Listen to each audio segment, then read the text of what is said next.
ಪರಿಸ್ಥಿತಿಗಳು ನಮ್ಮ ಮನಸ್ಥಿತಿಯನ್ನು ಮುರಿದಾಗ ಪ್ರಾರ್ಥನೆಗಳು ಸಹ ವ್ಯರ್ಥ ಅನಿಸ್ತಿರುತ್ತೆ. ಆಗ ನಮ್ಮ ಕೈಲಿ ಆಶೀರ್ವಾದನೂ ಕೇಳೋದಕ್ಕೆ ಕಷ್ಟ ಆಗ್ತಿರುತ್ತೆ. ಭಗವಂತನ ಹತ್ರ ಒಳ್ಳೇದು ಮಾಡಪ್ಪ ಅಂತಲೂ ಕೇಳೋ ಮನಸ್ಸು ಬರೋದಿಲ್ಲ. ಬರೀ ನನ್ನ ದುಃಖ ಕಷ್ಟ ಒಂದು ಕ್ಷಣಕ್ಕೆ ಮಾಯ ಆದರೆ ಸಾಕು ಅನ್ನೋಷ್ಟು ನಾವು ಬೇಸತ್ತಿರ್ತೀವಿ. ಇದೆಲ್ಲ ಯಾವಾಗ ಮುಗಿಯುತ್ತೆ ಅಂತ ರೋದನೆ ಪಡ್ತಿರ್ತೀವಿ. ಆದರೆ ನಮಗೆ ಎಲ್ಲ ಕಡೆಯಿಂದ ಸಿಗೋ ಒಂದೇ ಒಂದು ಉಡುಗೊರೆ ಮೌನ ಮಾತ್ರ. ಅಂಥ ಸಮಯದಲ್ಲಿ ನಮ್ಮ ಮನಸ್ಸಲ್ಲಿ ಒಂದು ಪಿಸು ಮಾತು ಹೇಳುತ್ತೆ, ಎಲ್ಲ ಒಳ್ಳೇದಾಗುತ್ತೆ ಅಂತಲ್ಲ, ನಿಜವಾಗ್ಲೂ ಆ ದೇವ್ರಿದಾನ? ನಾನು ಇಷ್ಟೆಲ್ಲ ಪ್ರಯತ್ನ ಪಟ್ಟರು, ಇಷ್ಟೆಲ್ಲ ಪೂಜೆ ಪುನಸ್ಕಾರ ಒಳ್ಳೆ ಕೆಲಸ ಮಾಡಿದ್ರು ನನ್ನ ದುಃಖ ಅಂತ್ಯ ಆಗದೆ ಇದ್ದಿದ್ದು ಕಳ್ಕೊತಿದ್ದೀನಿ ಅಂದರೆ ನಿಜವಾಗ್ಲೂ ಆ ಭಗವಂತ ಇರೋದಕ್ಕೆ ಸಾಧ್ಯನೇ ಇಲ್ಲ. ಇದ್ರೂ ಅವನು ನನ್ನ ಕಡೆ ಖಂಡಿತವಾಗ್ಲೂ ಗಮನ ಹರಿಸ್ತಿಲ್ಲ ಅಂತೆಲ್ಲ ಅನಿಸ್ತಿರುತ್ತೆ. ಈ ತರಹದ ಅನುಮಾನಗಳು ಪ್ರಶ್ನೆಗಳು ನಮ್ಮ ಮನಸ್ಸಲ್ಲಿ ಬರೋದು ಸಾಮಾನ್ಯ. ಇಂಥ ಅನುಮಾನಗಳು ಬರೋದು ತಪ್ಪಲ್ಲ, ಇದು ಮನುಷ್ಯನ ಸಹಜ ಗುಣ. ಆದರೆ ನಿಜವಾಗ್ಲೂ ಆ ಅನುಮಾನಗಳು ಸರಿನಾ? ಭಗವಂತನ ಮೇಲೆ ಆ ಕೋಪ ಆ ಅಪನಂಬಿಕೆ ಸರಿನಾ? ಯಾಕೆ ನಮ್ಮ ಜೀವನದಲ್ಲಿ ನಾವು ಅಂದ್ಕೊಂಡಿದ್ದು ನಮಗೆ ಬೇಕಾದಾಗ ಸಿಗಲ್ಲ? ಯಾಕೆ ಎಲ್ಲದಕ್ಕೂ ತಡ ಆಗುತ್ತೆ? ಯಾಕೆ ನಾವು ಎಲ್ಲದಕ್ಕೂ ಏನಾದರೂ ಒಂದು ತ್ಯಾಗ ಮಾಡಬೇಕು ಅನ್ನೋದಕ್ಕೆ ನಾನು ಇವತ್ತು ನಿಮಗೊಂದು ಸೊಗಸಾದ ಕತೆ ಹೇಳ್ತೀನಿ, ಕೇಳಿ. ಈ ಕಥೆಯಲ್ಲಿ ದೇವ ಅನ್ನೋ ಒಬ್ಬ ಬಡ ಬ್ರಾಹ್ಮಣ ಕೃಷ್ಣನನ್ನ ಬಹಳ ದ್ವೇಷಿಸ್ತಿರ್ತಾನೆ. ಕೃಷ್ಣನ ಹೆಸರು ಕೇಳಿದ್ರೆ ಅವನ ಬಗ್ಗೆ ಏನಾದರೂ ಮಾತಾಡಿದ್ರೆ ಸಾಕು ಥೂ ಅಂತ ಉಗಿಯೋಷ್ಟು ಕೋಪ ಆ ಬ್ರಾಹ್ಮಣನಿಗೆ ಕೃಷ್ಣನ ಮೇಲಿರುತ್ತೆ. ಒಂದನೊಂದು ಕಾಲದಲ್ಲಿ ಕೃಷ್ಣನ ಪರಮಭಕ್ತನಾಗಿದ್ದ ದೇವ ಇವತ್ತು ಕೃಷ್ಣನಿಗೆ ಶಾಪ ಹಾಕ್ತಿರ್ತಾನೆ, ನಿಂದನೆಯ ಮಾತುಗಳನ್ನು ಆಡ್ತಿರ್ತಾನೆ. ಜಪ ಮಾಡೋ ಜಾಗದಲ್ಲಿ ಕೃಷ್ಣನ ಹೆಸರಿಗೆ ಥೂ ಅಂತ ಉಗಿತಿರ್ತಾನೆ. ಒಬ್ಬ ಮಹಾನ್ ಭಕ್ತನಿಗೆ ಕೃಷ್ಣನ ಮೇಲೆ ಅಷ್ಟೊಂದು ಕೋಪ ಬರೋದಕ್ಕೆ ಕಾರಣ ಏನು? ಅವನ ಭಕ್ತಿಯಲ್ಲಿ ಬಿರುಕು ಬಿಡೋದಕ್ಕೆ ಕಾರಣ ಏನು ಅಂದರೆ, ಅನಾಥನಾಗಿ ಹುಟ್ಟಿದ್ದ ದೇವ ಕೃಷ್ಣನ ದೇವಸ್ಥಾನದಲ್ಲಿ ಅವನ ಸನ್ನಿಧಿಯಲ್ಲಿ ಬೆಳೀತಾನೆ. ಯಾವಾಗಲೂ ಕೃಷ್ಣನ ಜಪ ತಪ ಪೂಜೆ ಪುನಸ್ಕಾರ ಭಜನೆಯಲ್ಲಿ ಪಾಲ್ಗೊಳ್ಳೋದು ಮಾಡ್ತಾ ಕೃಷ್ಣ ಅಂದರೆ ಪ್ರಾಣ ಅನ್ನೋಷ್ಟು ಅಗಾಧ ಭಕ್ತಿಯ ಭಕ್ತ ದೇವ ಆಗಿರ್ತಾನೆ. ಎಲ್ಲ ಕಾರಣಗಳ ಕಾರಣ ಕೃಷ್ಣ. ಎಲ್ಲದರ ಹಿಂದೆನೂ ನನ್ನ ಒಳಿತಿಗೆ ಕೃಷ್ಣ ಏನಾದರೂ ಒಂದು ಯೋಜನೆ ಇಟ್ಟೇ ಇಟ್ಟಿರ್ತಾನೆ ಅಂತ ಅನ್ಕೊಂಡು ಬೆಳೀತಾ ದೊಡ್ಡವನಾದ ದೇವನಿಗೆ ಒಬ್ಬಳು ಸುಂದರವಾದ ಹುಡುಗಿ ಜೊತೆ ಮದುವೆ ಆಗುತ್ತೆ. ಮತ್ತೆ ವರ್ಷ ತುಂಬೋದ್ರಲ್ಲಿ ಅವರಿಗೊಬ್ಬ ಮುದ್ದಾದ ಮಗ ಕೂಡ ಹುಟ್ಟುತ್ತಾನೆ.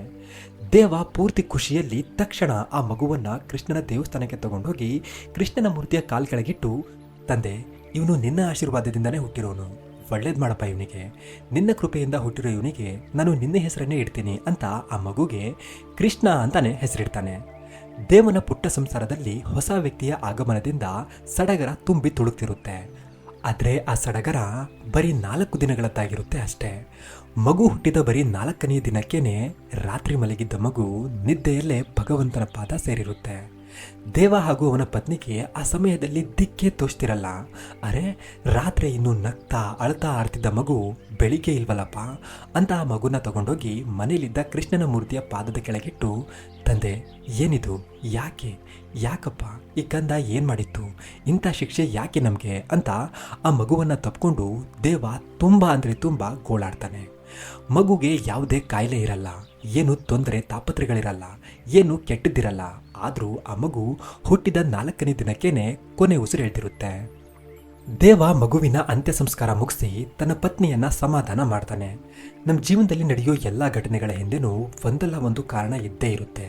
ಎಲ್ಲ ಕೃಷ್ಣಾರ್ಪಣ ಮಸ್ತು, ಎಲ್ಲ ಒಳ್ಳೆಯದಾಗುತ್ತೆ, ಇದು ನಮ್ಮ ಪರೀಕ್ಷೆಯ ಸಮಯ, ಇಂಥ ಸಮಯದಲ್ಲಿ ನಾವು ಧೈರ್ಯ ಕೆಡಬಾರ್ದು, ಅವನ ಮೇಲೆ ನಂಬಿಕೆ ಇರಲಿ, ಎಲ್ಲ ಒಳ್ಳೆಯದೇ ಆಗುತ್ತೆ ಅಂತ ಅವಳನ್ನ ಒಬ್ಬ ಜ್ಞಾನಿಯ ಹಾಗೆ ಸಮಾಧಾನ ಮಾಡಿ ತಾನು ಕೂಡ ಸಮಾಧಾನ ಆಗ್ತಾನೆ. ಕಾಲ ಕಳೆದಂತೆ ಅವರು ತಮ್ಮ ದುಃಖದಿಂದ ಹೊರ ಬಂದಿರ್ತಾರೆ. ಮತ್ತೆ ಮಾರನೇ ವರ್ಷ ಅವರಿಗೆ ಒಬ್ಳು ಸುಂದರವಾದ ಮಗಳು ಹುಟ್ಟುತ್ತಾಳೆ. ದೇವ ಹಾಗೂ ಅವನ ಪತ್ನಿಯ ದುಃಖ ಆ ಮಗಳ ಆಗಮನದಿಂದ ಅಂತ್ಯ ಆಗುತ್ತೆ. ದೇವ ಆ ಮಗುವನ್ನು ದೇವಸ್ಥಾನಕ್ಕೆ ತಗೊಂಡೋಗಿ ಕೃಷ್ಣನ ಪಾದದ ಕೆಳಗಿಟ್ಟು ಕಣ್ಣೀರಿಡ್ತಾ, ತಂದೆ, ಹೋದ ಮಗನ ಬಗ್ಗೆ ನಾನು ಚಿಂತೆ ಮಾಡ್ತಿಲ್ಲ. ನನ್ನ ಜೀವನದಲ್ಲಿ ಏನಾದರೂ ನಡೆದರೆ ಅದರಿಂದ ನೀನು ಏನಾದರೂ ಒಂದು ಕಾರಣ ಇಟ್ಟಿರ್ತೀಯ. ನೀನು ಯಾವತ್ತೂ ನನಗೆ ಕೆಟ್ಟದ್ದು ಮಾಡಲ್ಲ ಅಂತ ಗೊತ್ತು. ಹಾಗಾಗಿ ಇವಳನ್ನಾದರೂ ಚೆನ್ನಾಗಿಡಪ್ಪ, ಇವಳಿಗೆ ನಾನು ನಿನ್ನ ಪರಮ ಭಕ್ತೆಯಾದ ಮೀರಾಬಾಯಿ ಹೆಸರಿಡ್ತೀನಿ ಅಂತ ಅವಳಿಗೆ ಮೀರಾ ಅಂತ ಹೆಸರಿಡ್ತಾನೆ. ಮನೆಯಲ್ಲಿ ಮೊದಲ ಹಾಗೇನೆ ಸಡಗರ ಸಂಭ್ರಮ ನಡೀತಿರುತ್ತೆ. ಹೆಣ್ಣೋ ಗಂಡೋ ಒಟ್ಟಿಗೆ ಮಕ್ಕಳಾದ್ವಲ್ಲ ಅಂತ ಎಲ್ಲರೂ ಖುಷಿ ಪಡ್ತಿರ್ತಾರೆ. ಆದರೆ ಮತ್ತೆ ಮೊದಲ ಹಾಗೇನೆ ಮತ್ತೆ ಆ ಮಗು ಕೂಡ 4ನೇ ದಿನಕ್ಕೇನೆ ಯಾಕೆ ಏನು ಅಂತ ಸುಳಿವು ಕೊಡದೆ ತೀರೋಗುತ್ತೆ. ದೇವನ ಮನಸ್ಸು ಛಿದ್ರ ಆಗ್ಬಿಡುತ್ತೆ. ಮತ್ತೆ ಅದೇ ದುಃಖ, ಅದೇ ಕಣ್ಣೀರು, ಅದೇ ನೋವು, ಬದಲಾವಣೆ ಏನೂ ಇರೋದಿಲ್ಲ. ಇದರಿಂದ ದೇವನಿಗೆ ನಿಧಾನವಾಗಿ ಕೃಷ್ಣನ ಮೇಲಿದ್ದ ನಂಬಿಕೆ ಕುಸಿತಾ ಬರುತ್ತೆ. ದೇವನ ಪುಟ್ಟ ಪರಿವಾರ ನೋವಿನ ಸಾಗರದಲ್ಲಿ ಮುಳುಗಿ ಹೋಗಿರುತ್ತೆ. ಆದರೆ ಈ ಸಲಾನು ದೇವ ತನ್ನನ್ನು ತಾನು ಸಮಾಧಾನ ಮಾಡಿಕೊಂಡು ಪತ್ನಿಯನ್ನು ಸಮಾಧಾನ ಮಾಡ್ತಾನೆ. ವರ್ಷಗಳು ಕಳೆದ ನಂತರ ದೇವನಿಗೆ ಮತ್ತೆ ಕೃಷ್ಣನ ಅನುಗ್ರಹದಿಂದ ಒಬ್ಬ ಮಗ ಹುಡ್ತಾನೆ.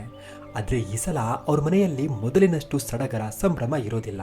4 ದಿನದಲ್ಲಿ ಮತ್ತೆ ಎಲ್ಲಿ ಆ ಮಗುನು ತೀರ್ ಹೋಗುತ್ತೋ ಅನ್ನೋ ಭಯನೇ ಅವರ ಮನಸ್ಸಲ್ಲಿ ಮನೆ ಮಾಡಿರುತ್ತೆ.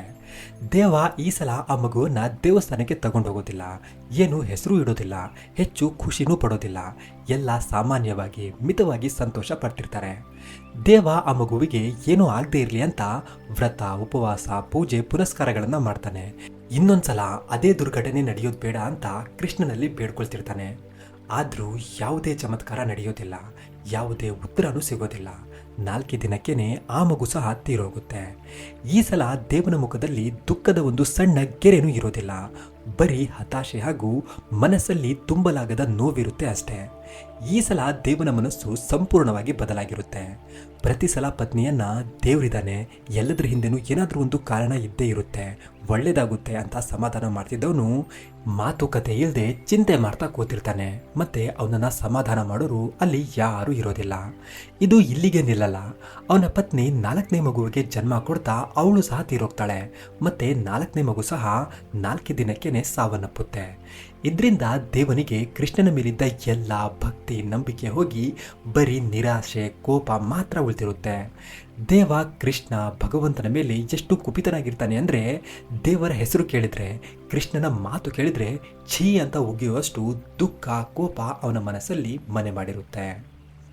ದೇವ ಯಾವಾಗಲೂ ಮನಸ್ಸಲ್ಲಿ ಆ ಹಸುಗೂಸುಗಳು ಏನು ಪಾಪ ಮಾಡಿದ್ವು, ಯಾಕೆ ಅವರು ನನ್ನಿಂದ ಕಿತ್ಕೊಂಡೆ, ನಾನೇನು ಪಾಪ ಮಾಡಿದ್ದೆ ಅಂತ ನನ್ನನ್ನು ಮತ್ತೆ ಅನಾಥನಾಗಿ ಮಾಡಿದೆ, ಭಕ್ತರನ್ನ ಗೋಳೈಗಳು ನೀನು ಒಬ್ಬ ಭಗವಂತನ ಅಂತೆಲ್ಲ ಮನಸ್ಸಲ್ಲಿ ಹತಾಶೆ, ದುಃಖವನ್ನು ತುಂಬಿಕೊಂಡು ಕೃಷ್ಣನ ಮೇಲೆ ಕೋಪ ತೋರಿಸ್ತಿರ್ತಾನೆ. ಹೀಗೆ ಕಾಲ ಕಳೀತಾ ಬರುತ್ತೆ. ಜನ ಎಲ್ಲ ದೇವನ ಬಗ್ಗೆ ಮಾತಾಡೋದಕ್ಕೆ ಶುರು ಮಾಡಿರ್ತಾರೆ.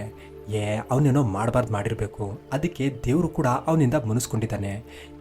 ಅವನ ಭಕ್ತಿನೇ ಸುಳ್ಳೇನೋ, ಮನಸ್ಸಲ್ಲಿ ಏನೆಲ್ಲ ಕೆಟ್ಟ ಕೆಟ್ಟ ಭಾವನೆ ಇಟ್ಕೊಂಡು ಪೂಜೆ ಪುನಸ್ಕಾರ ಅಂತ ನಾಟಕ ಮಾಡಿದ್ನೋ, ಹೋದ ಜನ್ಮದಲ್ಲಿ ಏನು ಪಾಪ ಮಾಡಿದಾನೋ, ಅವನ ಹಣೆ ಬರಾನೇ ಸರಿ ಇಲ್ವೇನೋ, ಹಾಗೆ ಹೀಗೆ ಅಂತೆಲ್ಲ ಮಾತಾಡ್ತಿರ್ತಾರೆ. ದುಃಖದಲ್ಲಿರೋರ ಬಗ್ಗೆ, ಕಷ್ಟದಲ್ಲಿರೋರ ಬಗ್ಗೆ ಉಲ್ಟಾ ಮಾತಾಡೋ ಇಂಥ ದರಿದ್ರ ಜನರು ಊರಲ್ಲಿ ಇರೋದೇ ಬೇಡ ಅಂತ ದೇವ ಅವನ ಮನೆ, ಊರು, ಕೇರಿ ಎಲ್ಲ ಬಿಟ್ಟು ತುಂಬ ದೂರ ಬೇರೆ ಊರಿಗೆ ವಲಸೆ ಬರ್ತಾನೆ. ಆದರೆ ಆ ಊರಲ್ಲೂ ಕೂಡ ಒಂದು ಕೃಷ್ಣನ ದೇವಸ್ಥಾನ ಇರುತ್ತೆ. ದೇವ ಕೋಪದಲ್ಲಿ ಮುಗುಳ್ನಂತ ಹೇಳ್ತಾನೆ, ನಾನು ಎಲ್ಲೂ ಹೋದ್ರೂ ನನ್ನ ಸವಾಸ ಬಿಡಲ್ಲ ಅಲ್ವಾ ನೀನು? ಅಲ್ಲಿ ಅನಾಥನಾಗಿದ್ದವನಿಗೆ ಎಲ್ಲ ಕೊಟ್ಟು ನಿರ್ದಾಕ್ಷಿಣ್ಯವಾಗಿ ಎಲ್ಲವನ್ನು ಕಿತ್ಕೊಂಡೆ, ನೋಡೋಣ ಇಲ್ಲೇನೇನು ಮಾಡ್ತೀಯಾ ಅಂತ ದೇವ ಅವನ ಮುಂದಿನ ಜೀವನದ ಮೇಲೆ ಗಮನ ಕೊಡ್ತಾನೆ. ಆದರೆ ದೇವನಿಗೆ ಪ್ರತಿದಿನ ಅವನ ಕನಸಲ್ಲಿ ಅವನ 4 ಜನ ಮಕ್ಕಳು ಹಾಗೂ ಪತ್ನಿ ಬಂದು ಅವನ ಪೂರ್ವ ದಿನಗಳ ದುಃಖ ಅವನನ್ನು ಕಾಡಿಸ್ತಿರುತ್ತೆ.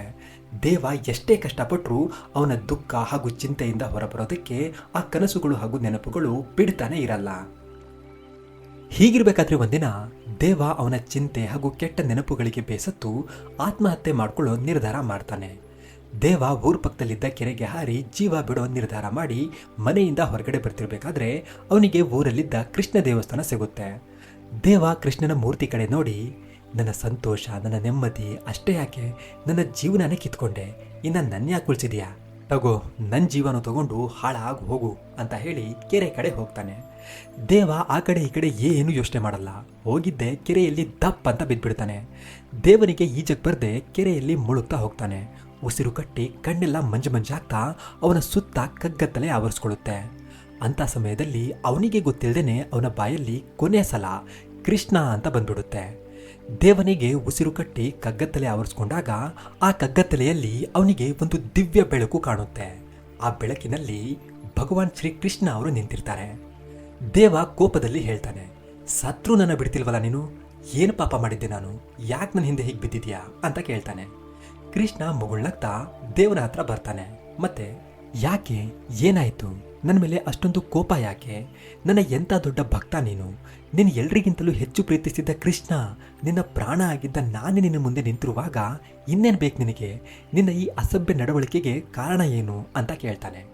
ಆಗ ದೇವ, ಎಲ್ಲ ಗೊತ್ತಿದ್ರೂ ಗೊತ್ತಿಲ್ಲದೆ ಇರೋನಾಗೆ ನಾಟಕ ಆಡಬೇಡ ನೀನು ಅಂತ ಹೇಳ್ತಾನೆ. ಆಗ ಕೃಷ್ಣ, ಆದರೂ ನಾನು ನಿನ್ನ ಬಾಯಲ್ಲೇ ಕೇಳಬೇಕು ಅಂತಿದ್ದೀನಿ, ಏನಾಯಿತು ಅಂತ ಹೇಳು, ನಾನು ಎಲ್ಲದಕ್ಕೂ ಉತ್ತರ ಕೊಡ್ತೀನಿ ಅಂತ ಹೇಳ್ತಾನೆ. ಆಗ ದೇವ ಕೋಪದಲ್ಲಿ, ಏನಾಯ್ತಾ, ನಾನು ನಿನಗೆ ಕೇಳಿದ್ನ ನನಗೆ ಪತ್ನಿ ಮಕ್ಕಳು ಕೊಡು ಅಂತ, ನೀನೇ ಕೊಟ್ಟೆ. ಕೊಟ್ಟ ಸುಮ್ಮನೆ ಇರ್ಬೇಕು ತಾನೆ, ಅನ್ಯಾಯವಾಗ ಅವ್ರನ್ನು ಕಿತ್ಕೊಂಡೆ. ನನ್ನ ಮಕ್ಕಳು ಏನು ಪಾಪ ಮಾಡಿದ್ವು? ಇನ್ನೂ ಪ್ರಪಂಚನೇ ನೋಡದೇ ಇದ್ದ ನನ್ನ ಕಂದ ಮಗಳನ್ನು ನನ್ನಿಂದ ಯಾಕೆ ಕಿತ್ಕೊಂಡೆ? ಯಾಕೆ ನನ್ನ ಸಂತೋಷ ನಿನಗೆ ಇಷ್ಟ ಆಗಲಿಲ್ವಾ? ಇಲ್ಲ ನನ್ನ ಭಕ್ತಿಯಲ್ಲೇ ಏನಾದರೂ ಕಡಿಮೆ ಇತ್ತಾ ಅಂತ ಕೋಪದಲ್ಲಿ ಕಣ್ಣೀರಿಡ್ತಾ ಕೇಳ್ತಾನೆ. ಆಗ ಕೃಷ್ಣ, ಯೋಚನೆ ಮಾಡಬೇಕಾಗಿರೋ ವಿಷಯನೇ, ನೀನು ಹೇಳ್ತಿರೋದ್ರಲ್ಲೂ ಅರ್ಥ ಇದೆ. ನೀನು ನನಗೆ ಅದು ಬೇಕು ಇದು ಬೇಕು ಅಂತ ಕೇಳಿಲ್ಲ, ಆದರೂ ನಾನು ನಿನಗೆ ಏನೇನು ಅವಶ್ಯಕತೆ ಇತ್ತೋ ಆ ಎಲ್ಲ ಸಂತೋಷ ಕೊಟ್ಟೆ, ಹೌದು ತಾನೇ? ದೇವ ಹೇಳ್ತಾನೆ, ಹಾಂ ಹೌದು, ಆದರೆ ಆ ಸಂತೋಷ ಕ್ಷಣಿಕ ಮಾತ್ರ, ಅಂಥ ಸಂತೋಷ ಯಾರಿಗೆ ಬೇಕಿತ್ತು ಅಂತ ಹೇಳ್ತಾನೆ. ಆಗ ಕೃಷ್ಣ, ಜೀವನನೇ ಒಂದು ಕ್ಷಣಿಕ, ಅಂಥದ್ರಲ್ಲಿ ಸುಖ ಸಂತೋಷ ಇವುಗಳು ದೀರ್ಘವಾಗಿರುತ್ತೆ ಅಂತ ಹೇಗೆ ಅಂದ್ಕೊಂಡೆ ನೀನು? ಮದುವೆ ಆದಾಗ ಮಕ್ಕಳಾದಾಗ ಓಡ್ ಬಂದು ಕೃಷ್ಣ ನಿನ್ನ ಕೃಪೆ ಇದು, ನೀನು ಕಾರಣಗಳ ಕಾರಣ, ನಿನ್ನಿಂದನೇ ಎಲ್ಲ ಅಂತ ಹೇಳಿ ಸಂಭ್ರಮ ಪಟ್ಟುನು ದುಃಖ ಬಂದಾಗ ಆ ಕಾರಣಗಳ ಕಾರಣನಾದ ನನ್ನನ್ನು ಮರ್ತೇಗೋದೆ. ಇದೇನ ನಿನ್ನ ಭಕ್ತಿ? ಸುಖ ಬಂದಾಗ ಹಿಗ್ಗೋದು, ದುಃಖ ಬಂದಾಗ ಕುಗ್ಗೋದು. ಸುಖ ಬಂದಾಗ ದೇವರೇ ನೀನು ಒಳ್ಳೆಯವನು, ಅದೇ ಕಷ್ಟ ಬಂದಾಗ ದೇವರೇ ನೀನು ಕೆಲ್ಸಕ್ಕೆ ಬಾರದೇ ಇರೋನು ಅಲ್ಲ?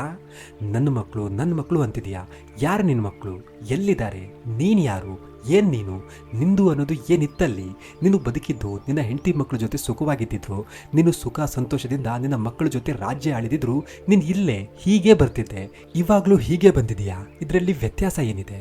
ಪಡ್ಕೊಳ್ಳೋದಕ್ಕೆ ಕಳ್ಕೊಳ್ಳೋದಕ್ಕೆ ಜಗತ್ತಲ್ಲಿ ನಿಂದು ಅನ್ನೋದು ಏನೂ ಇಲ್ಲ, ಇದ್ರೂ ಕೂಡ ನೀನು ಎಲ್ಲ ಬಿಟ್ಟು ಇಲ್ಲಿಗೆ ಹೀಗೆ ಬರಬೇಕು ಅಂದಮೇಲೆ ಕಳ್ಕೊಂಡಿರೋದ್ರ ಬಗ್ಗೆ ಕೋಪ ಯಾಕೆ? ದುಃಖ ಯಾಕೆ? ಹತಾಶೆ ಯಾಕೆ? ನಿನ್ನದಲ್ಲದ್ರ ಬಗ್ಗೆ ಮೋಹ ಯಾಕೆ? ಸರಿ, ನಾನು ನಿನ್ನ ಪ್ರಕಾರನೇ ಬರ್ತೀನಿ.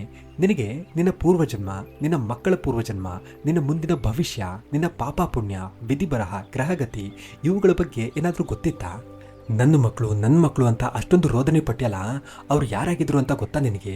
ಅವರು ಯಾಕೆ ಅಕಾಲಿಕ ಮರಣ ಹೊಂದಿದ್ರು? ಅವರು ಮುಂದೆ ದೊಡ್ಡವರಾದ್ಮೇಲೆ ನಿನಗೆ ಒಳ್ಳೇದು ಮಾಡ್ತಿದ್ರೋ ಇಲ್ವೋ ಅಂತ ಏನಾದರೂ ಒಂದು ಚೂರಾದರೂ ಗೊತ್ತಿತ್ತಾ ನಿನಗೆ? ಇಲ್ಲ ಅಂದ್ರೂ ನೀನು ನಂಬಿಕೆ ಬಿಟ್ಟು ಭವಿಷ್ಯದ ಹುಸಿ ಕನಸು ಕಾಣ್ತಾ ದುಃಖಪಟ್ಟೆ ಅಲ್ವಾ? ಹಾಗಾದರೆ ಕೇಳು, ಆ 4 ಜನ ಮಕ್ಕಳು ಹೋದ ಜನ್ಮದಲ್ಲಿ ನನ್ನ ಪರಮ ಭಕ್ತರಾಗಿದ್ದರು. ಅವರಿಗೆ ಮೋಕ್ಷ ಸಿಗೋದಕ್ಕೆ ಬೇರೆ ಬೇರೆ ಕಾರಣಗಳ ಅಡಚಣೆ ಇತ್ತು. ಅವುಗಳಿಂದ ಹೊರಬಂದು ಅವರಿಗೆ ಮೋಕ್ಷ ಪಡೆಯೋದಕ್ಕೆ ಇದ್ದ ಒಂದೇ ಒಂದು ದಾರಿ ನನ್ನ ಪರಮ ಭಕ್ತನ ಮಕ್ಕಳಾಗಿ ಹುಟ್ಟಿ 4 ದಿನದ ಪುಣ್ಯಾರ್ಜನೆ ಮಾಡೋದು. ನಿನ್ನ ವಿಧಿಲಿಖಿತ, ನಿನ್ನ ಪೂರ್ವಜನ್ಮದ ಕರ್ಮಗಳ ಋಣ, ನಿನ್ನ ತಂದೆ ತಾಯಿಯ ಪಾಪ ಪುಣ್ಯ ಎಲ್ಲ ಸೇರಿಸಿ ನಿನ್ನ ಭಾಗ್ಯದಲ್ಲಿ ಅಷ್ಟೇ ದುಃಖ ಇದ್ದಿತ್ತು. ಅದನ್ನು ನೀನು ಅನುಭವಿಸಲೇಬೇಕಿತ್ತು. ಇಲ್ಲ ಅಂದಿದ್ರೆ ನಿನಗೆ ಇನ್ನೂ ದೊಡ್ಡ ದೊಡ್ಡ ಗಂಡಾಂತರಗಳಿದ್ವು. ಪತ್ನಿಯಿಂದ ರೋದನೆ, ಮಕ್ಕಳಿಂದ ಹೊದೆ, ದೀರ್ಘಕಾಲದವರೆಗೂ ಶಾರೀರಿಕ ಹಾಗೂ ಮಾನಸಿಕ ರೋಗ ಇನ್ನೂ ತುಂಬ. ಹಾಗಾಗಿ ನೀನು ನನ್ನ ಪ್ರಿಯ ಭಕ್ತನಾಗಿದ್ರಿಂದ ಅವುಗಳನ್ನು ಒಂದೇ ಸಲ ಬಗೆಹರಿಸೋದಕ್ಕೆ ಅವರು ನಿನ್ನ ಮಕ್ಕಳಾಗಿ ಹುಟ್ಟೋದು ಅನಿವಾರ್ಯ ಆಗಿತ್ತು. ಹಾಗಾಗಿ ಅವರು ನಿನ್ನ ಮಕ್ಕಳಾಗಿ ಹುಟ್ಟಿ ಸದ್ಗತಿ ಹೊಂದಿದ್ರು. ಮತ್ತೆ ಅವರಿಂದ ನಿನ್ನ ದುಃಖದ ದಿನಗಳು, ನಿನ್ನ ಎಲ್ಲ ಋಣ ಮುಗಿದು ನೀನು ಋಣಮುಕ್ತನಾಗಿದ್ದೆ. ಮತ್ತೆ ನಿನ್ನ ಭವಿಷ್ಯ ಉಜ್ವಲವಾಗಿತ್ತು. ನೀನು ಇದನ್ನೆಲ್ಲ ಅರ್ಥ ಮಾಡ್ಕೊಳ್ಳೋದಕ್ಕೆ ಅಶಕ್ತನಾಗಿದ್ರು. ನನ್ನ ಮೇಲೆ ನಂಬಿಕೆ ಇಟ್ಟಿರ್ತೀಯ ಅನ್ಕೊಂಡಿದ್ದೆ. ಆದರೆ ನೀನು ನಿನ್ನೆ ಚಿಂತೆ ಮಾಡ್ತಾ, ಇಲ್ಲದ ದುಃಖ ಪಡ್ತಾ, ಪ್ರಯೋಜನ ಇಲ್ಲದ ಕೋಪ ತೋರಿಸ್ತಾ, ಕಷ್ಟಕಾಲದಲ್ಲಿ ಪತ್ನಿಯನ್ನ ಸರಿಯಾಗಿ ಗಮನಿಸದೆ ನಿನ್ನ ಕರ್ಮಗಳ ಕಾರಣ ನೀನು ನಿನ್ನ ಭವಿಷ್ಯವನ್ನ ಹಾಳು ಮಾಡಿಕೊಂಡು ನಿನ್ನ ಪತ್ನಿಯನ್ನ ಕಳ್ಕೊಂಡೆ. ಅಷ್ಟು ಸಾಲಿಲ್ಲ ಅಂತ ಜನರ ಅಪ್ರಯೋಜಕ ಮಾತಿಂದ ಊರ್ ಬಿಟ್ಟು ಬಂದು ಈಗ ಆತ್ಮಹತ್ಯೆ ಮಾಡ್ಕೊಂಡಿದ್ಯಾ. ಈಗ ಹೇಳು, ನಿನ್ನ ಕೋಪ ಯಾಕೆ, ಯಾರ ಮೇಲೆ ಅಂತ ಕೃಷ್ಣ ದೇವನನ್ನ ಕೇಳ್ತಾನೆ. ದೇವನಿಗೆ ಮಾತೇ ಇಲ್ಲ. ಸಾಕ್ಷಾತ್ ಭಗವಂತನೇ ಮುಂದೆ ನಿಂತು ಒಳ್ಳೆ ಸ್ನೇಹಿತನ ಹಾಗೆ ಪ್ರಶ್ನೆ ಕೇಳ್ತಿರುವಾಗ ಅವನು ಏನು ಉತ್ತರ ಕೊಡೋದಕ್ಕೆ ಸಾಧ್ಯ ಹೇಳಿ? ಭಗವಂತನ ಪ್ರಶ್ನೆಗಳ ಸರಮಾಲೆ ಕೇಳಿ ದೇವನ ಕಣ್ಣಲ್ಲಿ ಕಣ್ಣೀರು ಹರಿತಿರುತ್ತೆ. ಆಗ ದೇವ, ಇಲ್ಲ ತಂದೆ, ನನಗೆ ಉತ್ತರ ಗೊತ್ತಿಲ್ಲ. ನಿನ್ನನ್ನು ಅರ್ಥ ಮಾಡ್ಕೊಳ್ಳೋದ್ರಲ್ಲಿ ನಾನೇ ಎಲ್ಲೋ ತಪ್ಪು ಮಾಡಿದ್ದೀನಿ ಅಂತ ಅನಿಸ್ತಿದೆ ನನಗೆ. ದಯವಿಟ್ಟು ನನ್ನನ್ನು ಕ್ಷಮಿಸಿ, ನನಗೆ ಏನಾದರೂ ಒಂದು ದಾರಿ ತೋರಿಸು ಅಂತ ಬೇಡ್ಕೋತಾನೆ. ಆಗ ಸದಾ ಮುಗುಳ್ನಗ್ತಿದ್ದ ಕೃಷ್ಣನಿಗೆ ಅವನ ಮಹಾಭಕ್ತನ ಮೇಲೆ ಕೋಪ ಬಂದಿರುತ್ತೆ. ಆಗ ಕೃಷ್ಣ ಹೇಳ್ತಾನೆ, ದಾರಿ ತೋರಿಸೋದಾಗಿರಲಿ, ನನ್ನ ಜೀವನ ಸುಖ ಸಂತೋಷ ಎಲ್ಲ ಕಿತ್ಕೊಂಡೆ ಅಂತ ಹೇಳ್ದೆ ಅಲ್ವಾ? ಕೋಪ ತೋರಿಸ್ದೆ, ಶಾಪ ಹಾಕ್ದೆ.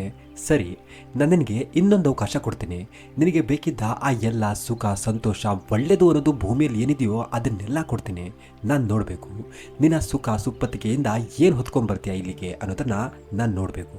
ಹೋಗು, ನೀನು ಕಳ್ಕೊಂಡಿದ್ದೆಲ್ಲ ನಿನಗೆ ವಾಪಸ್ ಸಿಗುತ್ತೆ, ಅದಕ್ಕಿಂತ ಹೆಚ್ಚೇ ಸಿಗುತ್ತೆ. ಆದರೆ ಅದರಲ್ಲಿಂದ ಏನಾದರೂ ಒಂದು ತರಬೇಕು ನೀನು ಇಲ್ಲಿಗೆ. ತರಲಿಲ್ಲ ಅನ್ಕೋ, ನೀನು ತರೋ ತನಕ ನಿನ್ನ ಪುನರ್ಜನ್ಮ ಮತ್ತೆ ಮತ್ತೆ ಆಗ್ತಾನೆ ಇರುತ್ತೆ. ಹೋಗು ಅಂತ ಕೃಷ್ಣ ಆ ಮಹಾಭಕ್ತನಿಗೆ ಮಾಯೆ ಅಂದ್ರೇನು ಅನ್ನೋ ಮಹಾಪಾಠವನ್ನು ಕಲಿಸೋ ನಿರ್ಧಾರ ಮಾಡ್ತಾನೆ. ದೇವ ಬೇಡ ತಂದೆ, ನನಗೆ ಮತ್ತೊಂದು ಸಲ ಆ ನರಕ ಬೇಡ, ನನ್ನನ್ನು ಕ್ಷಮಿಸ್ಬಿಡು, ದಯವಿಟ್ಟು ನನ್ನನ್ನು ಕ್ಷಮಿಸ್ಬಿಡು ಅಂತ ಬೇಡ್ತಿರ್ತಾನೆ. ಅಷ್ಟೊತ್ತಿಗೆ ದೇವನಿಗೆ ಪಟ್ ಅಂತ ಎಚ್ಚರಿಕೆ ಆಗುತ್ತೆ. ದೇವ ಎದ್ದ ಮೇಲೂ ಗಾಬರಿಯಿಂದ ತಂದೆ ತಂದೆ ಅಂತ ಅಂತಿರ್ತಾನೆ. ಆಗ ಆ ಕಡೆ ಈ ಕಡೆ ನೋಡಿದಾಗ ಅಲ್ಲಿ ಕೃಷ್ಣ ಇರೋದಿಲ್ಲ. ದೇವನಿಗೆ ಒಂದು ಪುಟ್ಟ ಗುಡಿಸಲಲ್ಲಿ ಎಚ್ಚರಿಕೆ ಆಗಿರುತ್ತೆ. ಆಗ ದೇವನಿಗೆ ನೆನಪಿಗೆ ಬರುತ್ತೆ, ಅರೆ ನಾನು ಸಾಯ್ಬೇಕು ಅಂತ ಕೆರೆಗೆ ಹರಿದ್ನಲ್ವಾ, ಇಲ್ಲಿಗೆ ಹೇಗೆ ಬಂದೆ ಅಂತ ಯೋಚನೆ ಮಾಡ್ತಿರ್ತಾನೆ. ಆಗ ಆ ಗುಡಿಸಲೊಳಗೆ ಒಬ್ಳು ಸುಂದರವಾದ ಹುಡುಗಿ ಬಂದು ದೇವನ ಮುಂದೆ ಕೈ ಕಟ್ಕೊಂಡು ಕೋಪದಲ್ಲಿ ಅವನನ್ನೇ ನೋಡ್ತಾ ನಿಂತ್ಕೋತಾಳೆ. ದೇವ ಕೇಳ್ತಾನೆ, ಯಾರಮ್ಮ ನೀನು, ನಾನು ಇಲ್ಲಿಗೆ ಹೇಗೆ ಬಂದೆ ಅಂತ. ಆಗ ಆ ಹುಡುಗಿ, ಅಲ್ಲ, ನೋಡೋದಕ್ಕೆ ದಷ್ಟಪುಷ್ಟವಾಗಿ ಒಳ್ಳೆ ಗಟ್ಟಿ ಗಂಡಸ್ತರ ಕಾಣಿಸ್ತಿದ್ಯಾ, ಅಂಥದ್ರಲ್ಲಿ ಹೇಡಿ ಹಾಗೆ ಆತ್ಮಹತ್ಯೆ ಮಾಡ್ಕೊಳ್ಳೋ ಧಾಡಿ ಏನು ಬಂತು ನಿನಗೆ ಅಂತ ಕೇಳ್ತಾಳೆ. ಅವಳು ಮಾತು ಕೇಳಿ ದೇವ ತಲೆ ಕೆರ್ಕೋತಾನೆ. ಅಯ್ಯೋ ಏನು ಹೇಳಪ್ಪ, ಇವಳಿಗೆ ಗಟ್ಟಿ ಗಂಡಸು ಅಂತ ಬೇರೆ ಹೇಳ್ತಿದ್ದಾಳೆ, ಇವಾಗ ಹೆಂಡತಿ ಮಕ್ಕಳು ಸತ್ತೋದ್ರು ಅದಕ್ಕೆ ಅಂತ ಹೇಳಿದ್ರೆ ಪಕ್ಕ ಹೋಗಿದ್ದಾಳೆ, ಏನು ಮಾಡ್ಲಪ್ಪ ಅಂತ ಯೋಚನೆ ಮಾಡಿ ಕಾಲ್ಜಾರ್ ಬಿದ್ದುಬಿಟ್ಟೆ ಅಂತ ಹೇಳ್ತಾನೆ. ಆಗ ಹುಡುಗಿ, ನಿನ್ನ ಕೆರೆಗೆ ಹರಿದ್ದನ್ನ ನಾನೇ ಕಣ್ಣಾರೆ ನೋಡಿದೆ, ಕಾಲ್ಜಾರ್ ಬಿದ್ದುಬಿಟ್ಟೆ ಅಂತ ಸುಳ್ಳು ಹೇಳ್ತಿದೆಯಲ್ಲ, ಇರಲಿ ಬಿಡು, ಗಂಡಸ್ರ ಮನಸ್ಸಲ್ಲಿ ಏನೇನು ರಹಸ್ಯ ಇರುತ್ತೋ ಆ ಶಿವಪ್ಪಂಗೆ ಮಾತ್ರ ಗೊತ್ತು, ಹೇಳು, ಇಷ್ಟ ಇಲ್ಲ ಅಂದರೆ ಪರವಾಗಿಲ್ಲ, ಊಟ ಗೀಟ ಮಾಡಿ ಸುಧಾರಿಸ್ಕೊಂಡು ಹೋಗು, ಒಂದೇ ಜೀವನ ಇರೋದು, ಶಿವಪ್ಪ ಕಾಯೋ ತಂದೆ ಅಂತ ಅವನ ಜಪ ತಪ ಮಾಡ್ತಾ ಜೀವನ ಕಳೆದು ಅವನ ಪಾದ ಸೇರ್ಕೊಳ್ಳೋದು ನೋಡು, ಅದನ್ನು ಬಿಟ್ಟು ಈ ಅಮೂಲ್ಯ ಮಾನವ ಜೀವನವನ್ನು ಯಾಕೆಗೆ ಆತ್ಮಹತ್ಯೆ ಮಾಡಿಕೊಂಡು ಹಾಳು ಮಾಡ್ಕೋತೀರಾ ಅಂತ ಬುದ್ಧಿವಾದ ಹೇಳ್ತಾಳೆ. ದೇವ ಆ ಕಡೆ ಈ ಕಡೆ ನೋಡಿದಾಗ ಆ ಗುಡಿಸಲಲ್ಲಿ ಒಂದು ಶಿವಲಿಂಗ ಇರುತ್ತೆ. ಆ ಹುಡುಗಿ ಮಹಾದೇವನ ಪರಮ ಭಕ್ತೆ ಆಗಿರ್ತಾಳೆ. ದೇವ ಆ ಶಿವಲಿಂಗ ನೋಡಿ, ಒಬ್ಬನ ನಂಬಿದ್ದಕ್ಕೆ ಅವನು ಎಲ್ಲ ಕಿತ್ಕೊಂಡು ನಾಮ ಇಟ್ಟ, ಇನ್ನು ಇವನೇನಿಡ್ತಾನೋ ಅಂತ ಹೇಳಿ ಅಲ್ಲಿಂದ ಮನೆ ಕಡೆ ಹೋಗ್ತಾನೆ. ದೇವನಿಗೆ ಆ ಹುಡುಗಿಯ ಮಾತು, ಅವಳ ಸೌಂದರ್ಯ, ಅವಳ ಭಕ್ತಿಯ ಒಳ್ಳೆ ಗುಣ ಎಲ್ಲ ತುಂಬಾನೇ ಇಷ್ಟ ಆಗ್ಬಿಡುತ್ತೆ. ಅವನಿಗೆ ಆ ಹುಡುಗಿಯಲ್ಲಿ ತನ್ನ ಮೊದಲ ಪತ್ನಿ ಕಾಣಿಸ್ತಿರ್ತಾಳೆ. ಆದ್ರೂ ದೇವ ಹೀಗೆಲ್ಲ ಯೋಚನೆ ಮಾಡಬಾರ್ದು, ತಪ್ಪು ಅನ್ಕೊಂಡು ಅಲ್ಲಿಂದ ಮನೆಗೆ ಹೋಗ್ತಾನೆ. ಆದರೆ ಇದೆಲ್ಲ ಆ ಶ್ರೀಕೃಷ್ಣನ ಆಟ ಆಗಿರುತ್ತೆ. ದೇವನಿಗೆ ಆ ಹುಡುಗಿನ ಮರೆಯಕ್ಕೇನೆ ಆಗ್ತಿರಲ್ಲ. ಅವನಿಗೆ ಡೀಪ್ ಆಗಿ ಲವ್ ಆಗಿಬಿಟ್ಟಿರುತ್ತೆ. ಅವನ ಮೊದಲ ಎಲ್ಲ ಚಿಂತೆ, ಹಳೆ ನೋವಿನ ನೆನಪು ಎಲ್ಲವೂ ಆ ಹುಡುಗಿಯ ಕಾರಣ ಅವನಿಗೆ ಮರ್ತು ಹೋಗಿರುತ್ತೆ.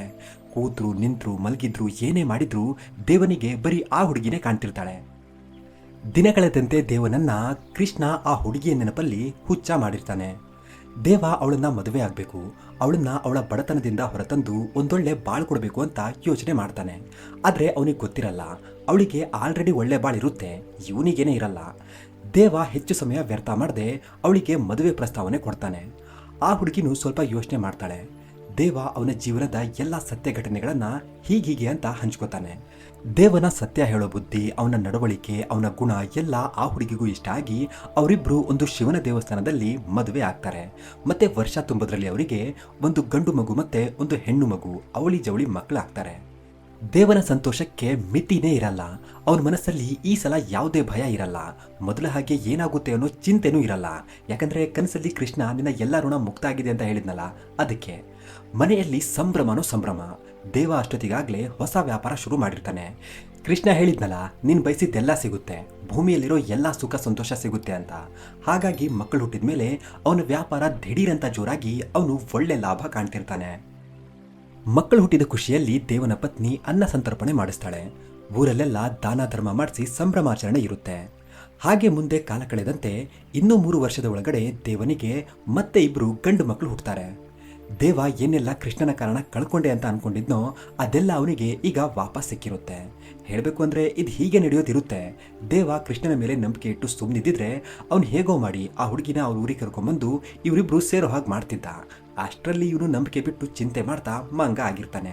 ಅದಕ್ಕೆ ಹೇಳೋದು, ನೆನ್ನೆ ಆಗಿರೋದನ್ನ ಬದಲಾಯಿಸೋ ತಾಕತ್ತು ನಮ್ಮ ಹತ್ರ ಇಲ್ಲ ಅಂದಮೇಲೆ ಅದ್ರ ಬಗ್ಗೆ ಚಿಂತೆ ಮಾಡಬಾರ್ದು ಅಂತ.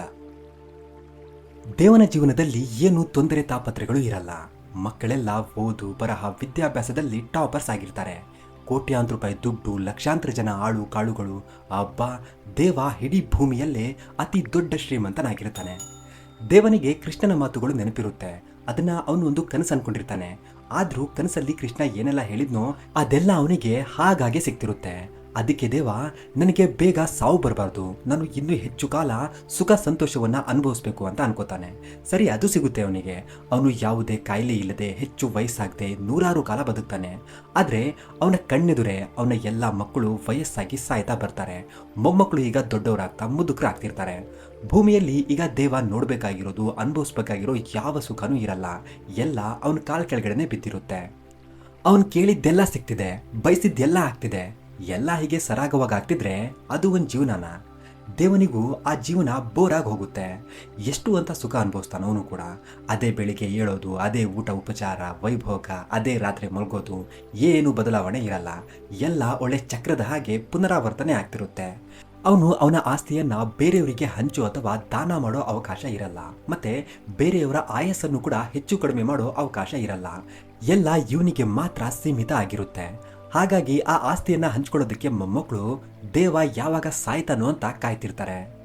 ದೇವನಿಗೂ ನೋಡಿ ನೋಡಿ ಸಾಕಾಗಿ, ಥೂ, ಇಂಥ ಜೀವನ ಯಾರಿಗ್ ಬೇಕು, ನನಗೆ ಸಾವಾದ್ರೂ ಬರಬಾರ್ದಾ ಅಂತ ಅನ್ಕೋತಾನೆ. ಕೃಷ್ಣ ಮೇಲಿಂದ ಇವನ್ ಹೀಗೆ ಹೇಳಿ ಅಂತಾನೆ ಕಾಯ್ತಿರ್ತಾನೆ.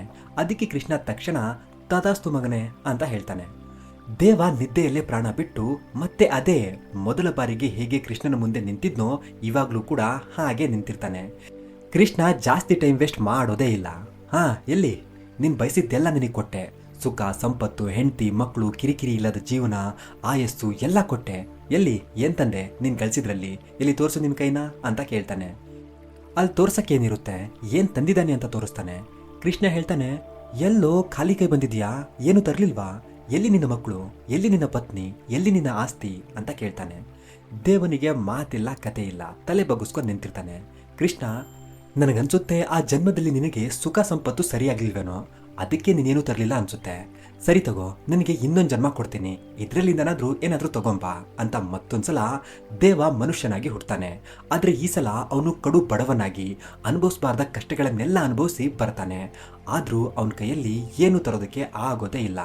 ಅವನ್ ಬರೀ ಖಾಲಿ ಕೈ ಅಷ್ಟೇ ಅಲ್ಲ, ಬೆತ್ತಲೆ ಮೈ ಬಂದಿರ್ತಾನೆ. ಕೃಷ್ಣ ಕೇಳ್ತಾನೆ, ಎಲ್ಲಿ ಸುಖ ಕೊಟ್ರು ನೀನೇನು ತರಲಿಲ್ಲ, ದುಃಖ ಕೊಟ್ರು ಏನೂ ತರಲಿಲ್ಲ, ಏನು ತರಕ್ಕಾಗಲ್ಲ ಅಂದಮೇಲೆ ಈ ಒಂದು ಕ್ಷಣದ ಸುಖವನ್ನ ಬಯಸ್ತೀರಾ ಯಾಕೆ? ಮಕ್ಕಳಿಲ್ಲ ಅಂದ್ರೆ ಮಕ್ಳಿಗೆ ಕೇಳ್ತೀರಾ?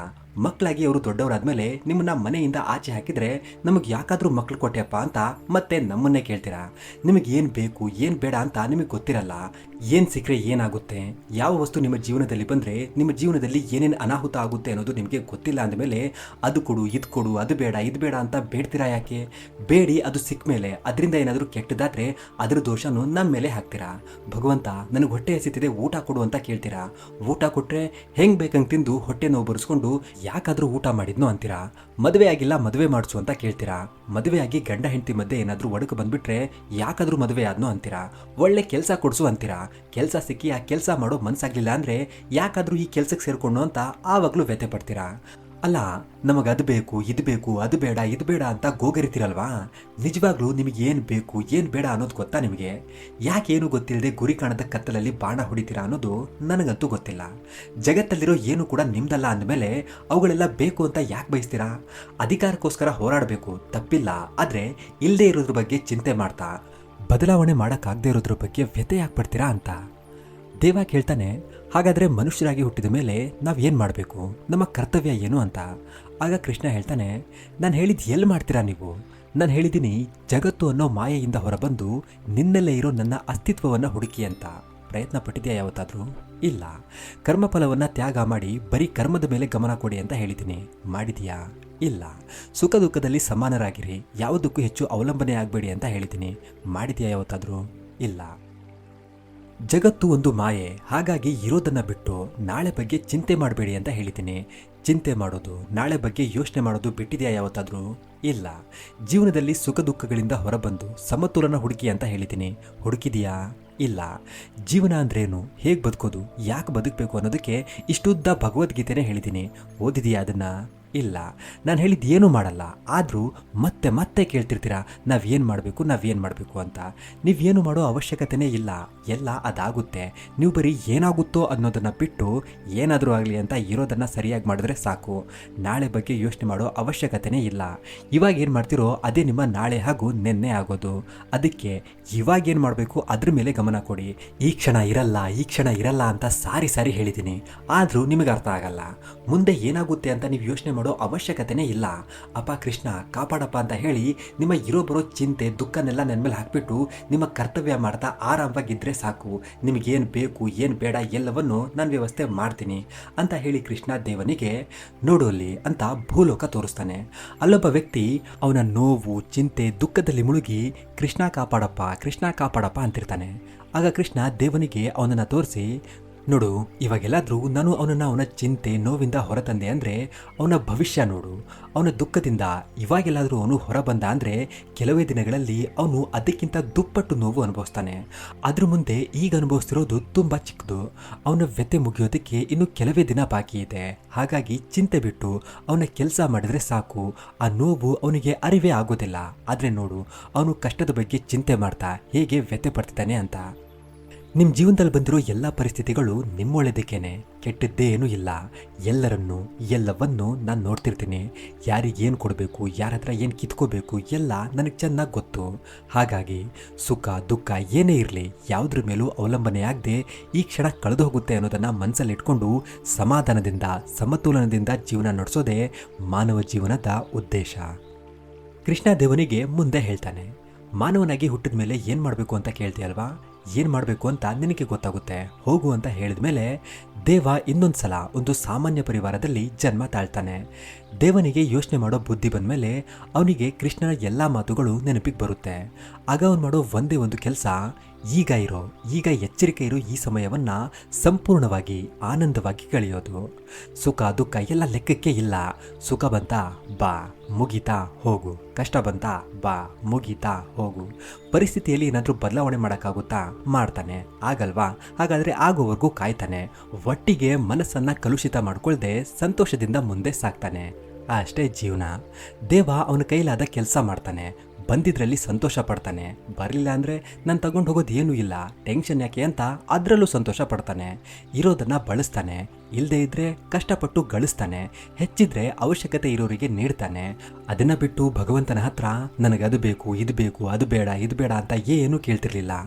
ಸುಖ ದುಃಖ ನೋವು ನಲಿವು ಬಂದಿದ್ದನ್ನೆಲ್ಲವನ್ನು ಸಮಾನವಾಗಿ ತೂಗಿಸಿ ಜೀವನ ಅನ್ನೋದನ್ನು ಅರ್ಥ ಮಾಡಿಕೊಂಡು ಆತ್ಮಸಂತೃಪ್ತಿಯ ಸಂಪೂರ್ಣ ಜೀವನವನ್ನು ಅನುಭವಿಸಿದ ನಂತರ ಮತ್ತೆ ಕೃಷ್ಣನ ಹತ್ರ ಹೋಗ್ತಾನೆ. ಕೃಷ್ಣ ಮತ್ತೆ ಕೇಳ್ತಾನೆ, ಈ ಸಲ ಏನ್ ತಂದೆ ಅಂತ. ದೇವ ಈ ಸಲ ನಾನು ಬಹು ಅಮೂಲ್ಯವಾದ ವಸ್ತುವನ್ನು ತಂದಿದ್ದೀನಿ ಅಂತ ಹೇಳ್ತಾನೆ. ಕೃಷ್ಣ ಏನು ಅಂತ ಕೇಳ್ತಾನೆ. ಆಗ ದೇವ, ನನ್ನನ್ನು ನಾನು ತಂದಿದ್ದೀನಿ. ಜಗತ್ತಿನ ಎಲ್ಲ ಐಹಿಕ ಮೋಹ ಮಾಯೆಯನ್ನು ಅಲ್ಲೇ ಬಿಟ್ಟು ಯಾವ ಬಂಧನವಿಲ್ಲದ ಸಂಪೂರ್ಣನಾದ ನಾನು ನನ್ನನ್ನೇ ತಂದಿದ್ದೀನಿ, ಅರ್ಪಣೆ ಮಾಡ್ಕೋ ಅಂತ ಹೇಳ್ತಾನೆ. ಆಗ ಕೃಷ್ಣ ಮುಗುಳ್ನಗ್ತಾ ದೇವನನ್ನು ತಪ್ಕೋತಾನೆ. ಮತ್ತೆ ಮಾಯೆಯನ್ನು ಮರೆತು ತನ್ನಲ್ಲಿ ತಾನು ಸುಖವಾಗಿರೋದನ್ನೇ ಆತ್ಮಸಂತೃಪ್ತಿ ಅಂತಾರೆ. ಆ ಆತ್ಮಸಂತೃಪ್ತಿಯಲ್ಲಿ ನನ್ನನ್ನು ಕಾಣೋದು ಸದ್ಗತಿ ಅಂತಾರೆ. ನಿನಗೆ ಆ ಸದ್ಗತಿ ಸಿಕ್ಕಿದೆ, ಇನ್ಮುಂದೆ ನೀನು ನನ್ನ ಜೊತೆ ನನ್ನ ಲೋಕದಲ್ಲಿ ವಾಸ ಮಾಡ್ತೀಯ ಅಂತ ದೇವನಿಗೆ ಭೂಲೋಕಕ್ಕಿಂತ ಉತ್ತಮ ಲೋಕವಾದ ಭಗವದ್ಧಾಮದಲ್ಲಿ ಜಾಗ ನೀಡಲಾಗುತ್ತೆ. ಸೊ ಸ್ನೇಹಿತರೆ, ಈ ನೋವು ನಲಿವು ಸುಖ ದುಃಖ ಎಲ್ಲ ಒಂದು ಮಾಯೆ, ಒಂದು ಭ್ರಮೆಯಷ್ಟೇ. ನೋವನ್ನ ಸುಖವಾಗಿ ನೋಡಿದ್ರೆ ಅದು ಸುಖವಾಗಿ ಬದಲಾಗುತ್ತೆ, ಸುಖವನ್ನ ನೋವಾಗಿ ನೋಡಿದ್ರೆ ಅದು ನೋವಾಗಿ ಬದಲಾಗುತ್ತೆ. ಉದಾಹರಣೆಗೆ, ನಮಗ್ ಬೇಕಾಗಿರೋದು ಸಿಕ್ಕಿಲ್ಲ ಅಂತ ಚಿಂತೆ ಮಾಡಿದ್ರೆ ಅದು ದುಃಖ. ಸಿಕ್ಕರೆ ಸಿಗ್ಲಿ ಬಿಟ್ರೆ ಬಿಡ್ಲಿ, ಇರೋದ್ರಲ್ಲೇ ನಾನು ಮಸ್ತಾಗಿರ್ತೀನಿ ಅಂತ ಅನ್ಕೊಂಡ್ರೆ ಅದು ಸುಖ. ಇವಾಗ ನೀವೇ ಹೇಳಿ, ಈ ಸುಖ ದುಃಖವನ್ನ ನಿಯಂತ್ರಣ ಮಾಡೋರು ಯಾರು ಅಂತ? ಭಗವಂತನ ಇಲ್ಲ ನಾವೇನಾ ಅಂತ? ಎಲ್ಲ ನಮ್ಮ ಕೈಲೇ ಇರುತ್ತೆ, ನಾವೇ ಮಾಡ್ಕೊಳ್ಳೋದು. ನಾವೇನಾದ್ರೂ ಮಾಡೋದ್ರಲ್ಲಿ ಸರಿ ತಪ್ಪು ಇದ್ರೆ ಭಗವಂತ ಅದನ್ನ ತಿತ್ತಾನೆ ಅಷ್ಟೇ.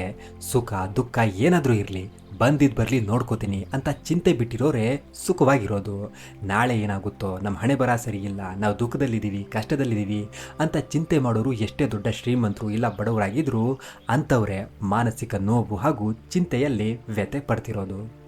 ಒಂದು ಸಲ ಯೋಚನೆ ಮಾಡಿ, ನಿಮ್ಮ ಕಷ್ಟ ನೋವು ಚಿಂತೆ ಇವೆಲ್ಲ ಹೋಗ್ಬಿಟ್ರೆ ನೀವು ಸುಖವಾಗಿ ಇದ್ಬಿಡ್ತೀರಾ? ಯಾರಿಗೊತ್ತು, ಆ ನೋವು ಆ ಕಷ್ಟವೇ ನಿಮ್ಮ ಅಸ್ತಿತ್ವಕ್ಕೆ ಕಾರಣ ಆಗಿರ್ಬೋದಲ್ಲ. ಎಲ್ಲಾದ್ರೂ ಆ ಕಷ್ಟ ನಿಮ್ಮ ಜೀವನದಿಂದ ಹೋಗ್ಬಿಟ್ರೆ ಇನ್ನು ದೊಡ್ಡ ಕಷ್ಟ ಸಾವು ನೋವಿನ ಸ್ಥಿತಿ ಬರೋದಿರ್ಬೋದಲ್ಲ. ಕಷ್ಟ ಹೋದ್ಮೇಲೆ ನಿಮಗೆ ಸುಖಾನೇ ಸಿಗ್ಬೇಕು ಅನ್ನೋದೇ ಏನೂ ಇಲ್ಲ. ಆ ಕಷ್ಟಕ್ಕಿಂತಲೂ ಇನ್ನೂ ದೊಡ್ಡ ಕಷ್ಟ ಬಂದ್ರೂ ಬರ್ಬೋದು, ಹೇಳಕ್ಕಾಗಲ್ಲ. ಅದಕ್ಕೆ ಜೀವನದಲ್ಲಿ ಏನಾದ್ರೂ ಇರ್ಲಿ ಏನಾದ್ರೂ ಬಿಡ್ಲಿ, ಇರೋದನ್ನ ಹೋಗು ಅನ್ಬಾರ್ದು, ಇಲ್ದೇ ಇರೋದನ್ನ ಬಾ ಅನ್ಬಾರ್ದು. ಯಾಕಂದ್ರೆ ಕೆಲವೊಂದ್ಸಲ ಸುಖದ ಬಯಕೆಯಲ್ಲಿ ಬೀದಿಲಿ ಹೋಗ್ತಿರೋ ಮಾರಿನ ನಾವೇ ಮನೆಗ್ ಬಾ ಅಂತ ಕರ್ಕೊಂಡಾಗುತ್ತೆ. ಹಾಗಾಗಿ ಯಾವ ವಿಚಾರ ನಮ್ಮ ಜೀವನದಲ್ಲಿ ಬಂದ್ರೆ ಹೋದ್ರೆ ನಮ್ಮ ಜೀವನದಲ್ಲಿ ಏನೇನು ಬದಲಾವಣೆ ಆಗುತ್ತೆ ಅನ್ನೋದು ಮೇಲಿರೋನಿಗೊಬ್ಬನಿಗೆ ಬಿಟ್ರೆ ನಮಗೆ ನಿಮಗೆ ಗೊತ್ತಿಲ್ಲ. ಅದಕ್ಕೆ ಆ ನಿರ್ಧಾರವನ್ನ ಅವನಿಗೆ ಬಿಟ್ಬಿಡೋಣ. ಕಷ್ಟನೋ ಸುಖನೋ ನೀನು ಮಡಗ್ದಂಗಿರ್ತೀನಿ ಅಂತ ಚಿಂತೆ ಬಿಟ್ಟು ಆರಾಮವಾಗಿರೋದಕ್ಕೆ ಪ್ರಯತ್ನ ಪಡಿ, ಎಲ್ಲ ಒಳ್ಳೆಯದೇ ಆಗುತ್ತೆ. ಇಲ್ಲಿವರೆಗೂ ತಾಳ್ಮೆಯಿಂದ ಕತೆ ಕೇಳ್ತಿದ್ದೀರಾ ಅಂದ್ರೆ ಕೊನೆಗೆ ನಿಮ್ಗೊಂದು ಪ್ರಶ್ನೆ ಕೇಳ್ತೀನಿ. ಕತೆಯಿಂದ ಕಲಿತ ಸಾರಾಂಶ ಅಥವಾ ನಿಮ್ಮ ಅನುಭವವನ್ನ ಬಳಸಿ ಉತ್ತರ ಹೇಳಿ. ನಿಮ್ಮ ಪ್ರಕಾರ ನಿಜವಾದ ಸುಖ ಶಾಂತಿ ನೆಮ್ಮದಿ ಅಂದ್ರೇನು? ಹಾಗೆ ನಿಜವಾದ ವ್ಯಥೆ, ನೋವು, ದುಃಖ ಅಂದ್ರೇನು? ತಪ್ಪದೆ ಕಮೆಂಟ್ ಮಾಡಿ. ನಿಮ್ಮ ಅನುಭವದ ಕಮೆಂಟಿಂದ ನನಗೇನಾದರೂ ಒಳ್ಳೇದು ಕಲಿಯೋದಕ್ಕೆ ಸಿಕ್ಕರೂ ಸಿಗ್ಬೋದು. ಧನ್ಯವಾದಗಳು.